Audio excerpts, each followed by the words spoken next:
Bienvenue dans Rêve Lucide, l'émission qui vous embarque pour des voyages hypnotiques, poétiques et mystiques. Épisode 3+1 Jeu du soleil. Début du monde. Début de l'explosion. Fin de l'explosion. Chaos primaire. Nous jouons au milieu des ruines, qui seront nos premières maisons, car nous avons tout oublié. Je découvre la mobilité de mon corps en même temps que sa puissance. Je crie et je ris, j'entends ma voix et des chemins se dessinent. Une immense énergie me bouscule à mesure que le soleil se lève. Je suis à l'aube de ce que je ne sais pas, mais je sais que c'est le début et que tout est possible. Je n'ai pas encore découvert mon reflet. Je me reconnais par mon mouvement qui fait bouger la matière qui m'entoure. Un groupe au loin fait claquer des cailloux. Certains explosent, d'autres émettent des étincelles. Plus loin, un groupe danse autour d'une grande flamme. J'ai l'impression que le soleil a pénétré le sol. Il s'exprime à partir du sol. C'est le début du jour, d'un jour nouveau, et nous sommes prêts. Nous sommes la flamme qui danse à travers nos corps. C'est le retour de la naissance, et je vais improviser.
Apprends d'abord les 4 racines de toute chose.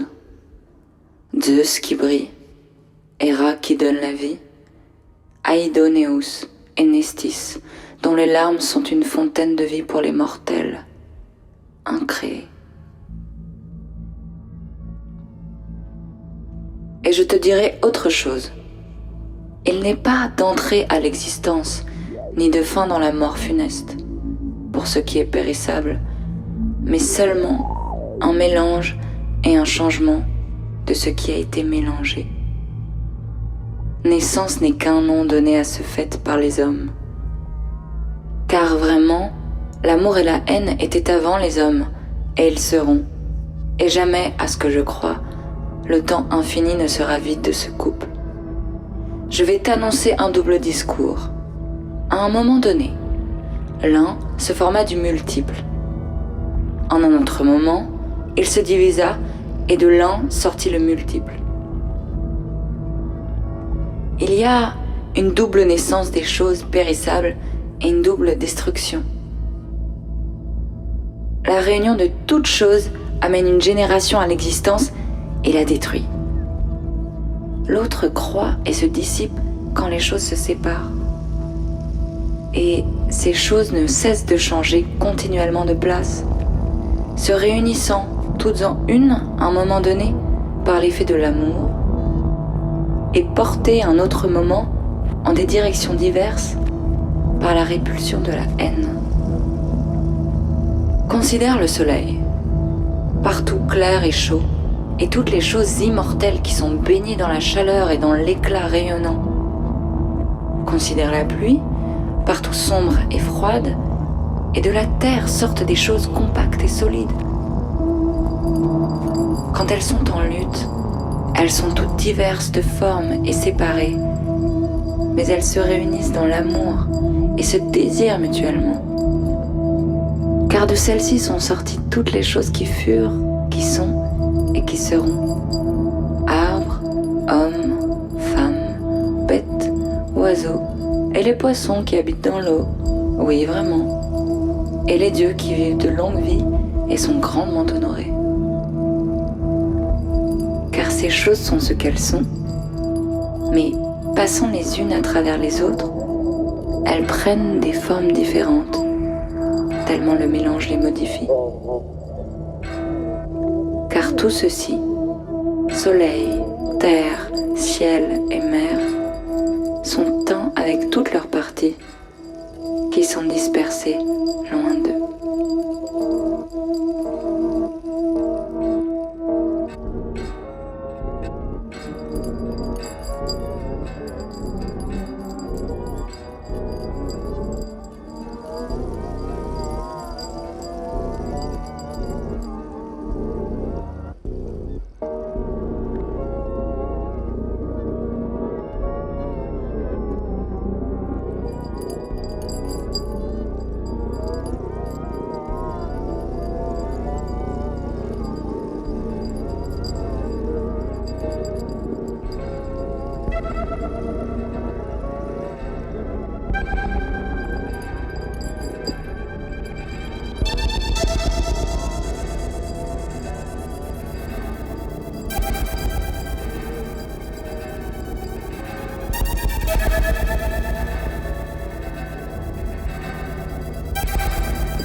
Empédocle, en écrivant sur la nature, d'une façon poétique nous raconte l'histoire du cosmos, qui est sans doute l'histoire d'une garde alternée par le couple de l'amour et de la haine. Chacun régnant à son moment et changeant la face du monde et de la vie. L'amour et la haine sont des états de nous. Avec seul l'amour, écrasé, étouffé, nous sommes enfermés dans un seul corps. Je ne peux plus t'aimer, tu n'existes plus. Avec un peu de haine, ce principe de destruction et de séparation, ce corps uniforme fait apparaître des vies. Je te retrouve. Quand vient le moment où la haine règne en maître, je suis explosée, impossible existence. Viendra l'amour de nouveau, arrivant doucement. Toujours en lutte les deux, combat ou accouplement continuel. Ils nous permettent tour à tour de vivre et de se rencontrer, d'éclore et de faner, de donner la vie, puis de se dissoudre.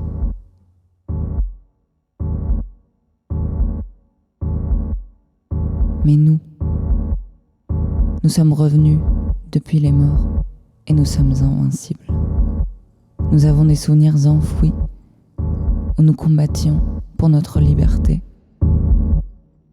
Jamais personne ne pourra nous faire croire à notre soumission suprême à un quelconque ordre. Nous sommes nés d'un chaos et nous nous aimons, plutôt vivants que morts. Mais s'il faut mourir pour rappeler cette évidence au printemps, nous irons danser sur les flammes.